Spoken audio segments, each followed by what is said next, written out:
Hi guys, today we'll cover another easy to play, simple to understand and gear, but still powerful build.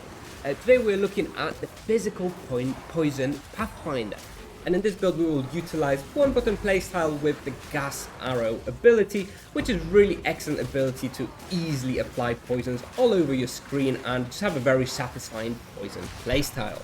So, rapid fire strengths. First of all, very easy to play, simple to understand, level, build and gear. Strong and fast mapper. It has a satisfying poison spread proliferation. It's very easy to keep a boss DPS. It's not like melee that you have to keep trying to weave in some hits. It's very easy to just apply the poison and move on. And it has really great defenses for mapping and for a lot of regular monsters. Regular mapping, super tanky, really easy to level through. A little bit less tanky for like pinnacle bosses, but we'll get to that. Moving on to the weaknesses, leveling with this build can be kind of slow until you get your second ascendancy, because there's not that much damage yet on rares and bosses, so it takes a little bit of time to kill them, but it becomes super easy once you've finished your second ascendancy. And anyway, I will share a few more tips about this in the Mobalytics section of the guide. Second of all, it's ultimately mostly evasion based, which does mean that occasionally you will get one tapped by a boss. Quite rare. You have lots of evasion, you have a fair amount of energy shield, fair amount of health, so in mapping you shouldn't really be getting one tapped ever. If you fail to evade or dodge a powerful boss attack, there is a chance you will die. And last of all, the DPS is kind of lacking for pinnacle content. I would not recommend this build for 4 boss difficulty arbiters or breach bosses. However, it's very good for like T18 map bosses. DPS is definitely sufficient for T18 +4 difficulty map bosses. It's sufficient for like difficulty 0 and +1 pinnacle content as well. It's just at the very high end, where you have to do like 50 million damage to a boss. That's where the DPS of this build is a little bit lacking. So, with the strengths and weaknesses of the build out of the way, let's wrap up the introduction and look into the details of the build. But just before we do, just wanted to say that I will keep this build updated as long as it's viable, and any future changes will be shared in the top pinned comment on this video. So if you come in here in the future, make sure to check that out first, and obviously associated Mobalytics guide will be updated as I make changes to the build as well, so the link to the Mobalytics will always be up to date. First, I cover some strengths and weaknesses on the Mobalytics section of the guide. I've just talked about it, so I'm not going to go into them again. I have a little section on leveling, where I talk a little bit about things you can do to improve the leveling. Like I mentioned, leveling until the second ascendancy is not great. It's not bad. Like, I leveled with this build exclusively until the whole campaign, and it was fine, but it did feel a little bit slow to start with. But there's a few tips to make it better. Alternatively, you can use some of the other leveling for ranger. Everything will work. It's all fine. But if you want to level with this, it is possible, albeit a little bit slow until you get that second ascendancy. For the budget, this is a build that can scale with a high budget quite well. My build currently costs about 25 div, 30 div maybe. I've invested in it at this point, and it feels pretty strong. Obviously you don't need that much to get started. You can probably do like T15, T16s on like 3-4 div total. So it's not too bad, but you can invest into this build to make it better. With regards to the equipment, I'm not going to go into everything here in detail because the video would take too long. All the items have all the modifiers over them that you should be looking at. Obviously, those are very good items which might not be accessible in the game as is. However, a few things to look out for that I've made special comments about. So you definitely need like a mana gain per enemy killed mod somewhere. This is either on Quiver or Gloves. This solves our mana during mapping. We also used Ming's Heart unique in this build, which gives loads and loads of damage. With the way corruptions work in Path of Exile, really important to get a corrupted one. So make sure I've pasted a link for like a corrupted one, Ming's Heart. That would be really good. A little bit expensive, might have to pay like 3-4 div for like a really good one, but very good item that really makes this build come online. So I do recommend it.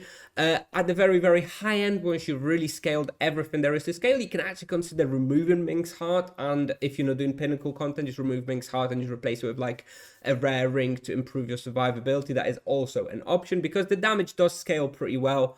So in the very far end game, you might not actually even really need Ming's Heart if you're not doing some pinnacle content. For the bow, you really want to pick it up +2 arrows bow. So we have the expert dual string bow, which has a bow fires and attack an additional arrow in the implicit, and we have both attacks fire an additional arrow as one of the suffix modifiers for a +2 total. This allows us to drop Scattershot support gem from gas arrow, which is our main skill, which increases our DPS by quite a lot. So this is obviously very, very strong. This is what you should be looking for. Doesn't really matter that, well, obviously you need as much physical damage as well because it's a physical based build. Then for helmet, we want an energy shield one because we'll be benefiting from the notable, which gives us extra evasion rating per energy shield, and also because we do want to have that relatively high energy shield pool to also help us survive. So obviously you should be looking for maximum energy shield, increased energy shield attributes, but also I highly recommend getting this reduced attribute requirements because this item is the bottleneck for the intelligence requirement, which we don't need otherwise. So I actually usually go for the advanced feathered tiara instead of the expert one, and I'll look for the reduced attribute requirements just to, you know, lower their requirement. I think my personal is like 80, 81 or something, which is much easier to get than like 130 and like the expert tiara, for example. Other than that, you know, amulet, you kind of want plus all attributes. This is really useful for, again, getting your int requirements satisfied. And again, I've pasted some links to the trade site for some of these things to make it easier for you to search. Obviously, gonna need to adjust them further with some resistances, etc. For the body armor, again, really important to note, we'll be using the notables, which give us energy shield from evasion rating, and also the one that doubles our evasion rating from the body armor. So if we want to use acrobatics, which we do, you want a really high evasion rating vest, body armor. You should really be aiming for at least 1500 on the chest. I think mine has like just under 1700. Very important. Really scales very well and lets us evade a whole lot of things. So definitely recommend investing into a really good body armor. And that's more or less it. Nothing really that much to talk about. I've got all the prefixes and suffixes for the jewels. Again, not going to waste time talking about it. You've got the link here. And yeah, that pretty much sums up the gear. I will just say that the good point, or maybe good benefit of this build, is that it's simple to gear. Like, it's just a physical build, so you're basically just looking for your resistances, your life, your evasion rating, you know, the usuals, and just your physical plus physical attack damage, which, well, I guess I'll just show just quickly. You can get on your gloves, you've got a modifier which gives physical damage to attacks, and on your rings as well as physical damage to attacks. Obviously also on the quiver and on the bow, which are your main source of damage anyway. So, you know, for those 4 pieces, do look for that extra physical damage or physical damage to attacks. Moving on to the skill gems, very simple setup. Again, like I mentioned, I love making simple builds. If you ask a Path of Exile pro, you know, you can probably take this build further and add 5 other skill gems, you know, just to pump up the damage in some other ways, pump up the survivability. I prefer making simpler builds, you know, 1 button, maybe 2 buttons at most.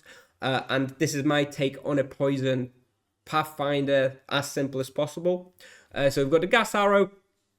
We've got a few support gems listed in order of importance, so you can look at those in detail. We've got Culling Strike and the bow shot, not super important, but once the, you know, boss is running his health down with poison, you can consider just using your default attack and just try and cull it, just to get the extra 5% health down at the very end. Up to you.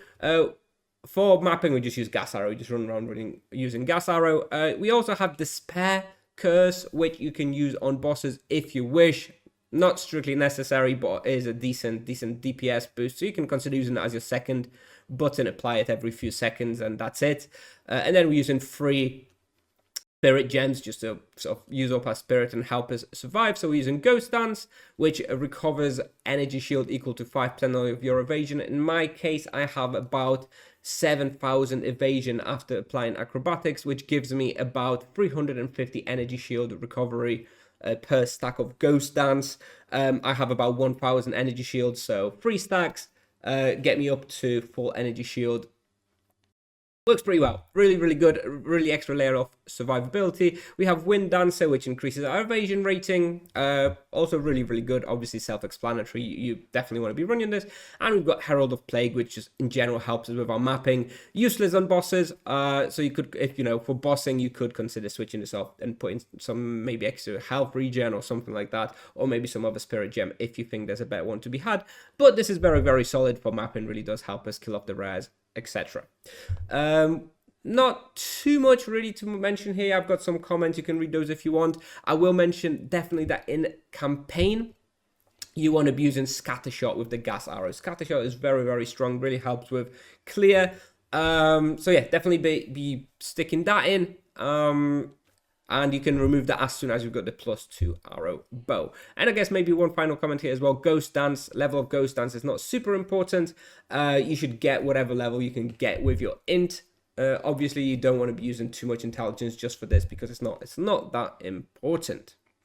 Moving on to the passive tree. Again, I'm not going to go into every single node one by one. I do mention in the guide the order. So I've got this sort of little leveling section which tells you what to aim and pick up for at the start. I also have the ascendancy order listed. I also have the anoint, which we use in Crush and Verdict.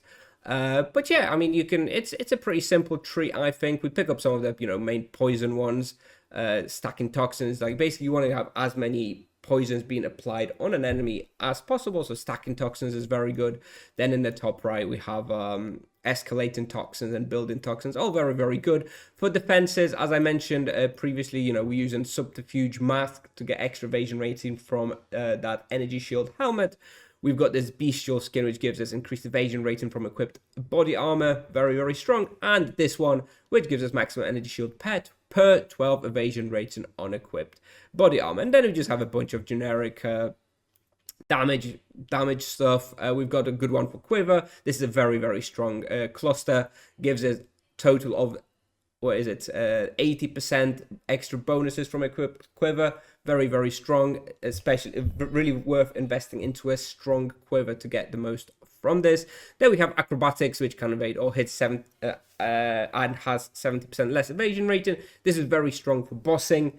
Definitely recommend getting it once you have like 15,000 evasion rating. Really, really strong. Moving on from the tree onto the Atlas tree, there's not actually really all that much to talk about. This build doesn't really do bad at anything. I think this build can complete pretty much all the sort of extra map strategies that you wish to do. It's very, very good at Expedition. It's very good at Breach. It's very good at Simulacrum, Delirium. It's good at Ritual. So you can just pick whatever you want, really. I'm not really going to recommend a particular Atlas strategy. You can do whatever you like with this. It's pretty good.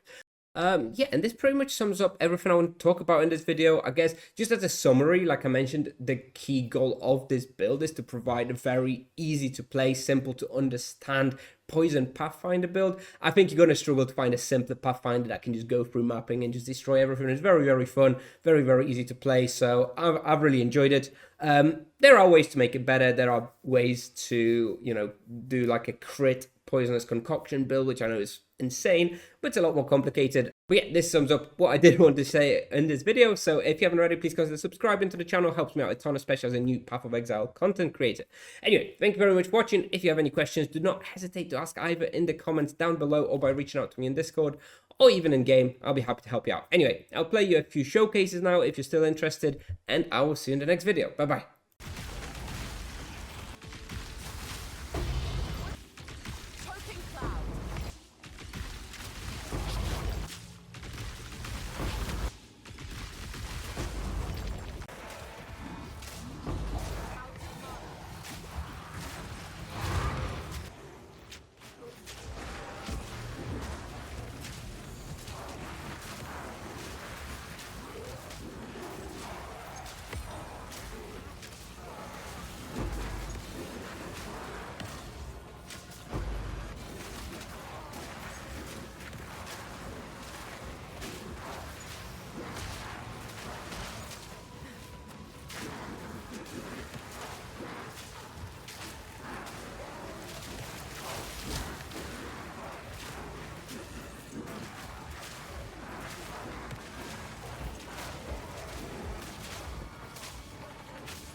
clan!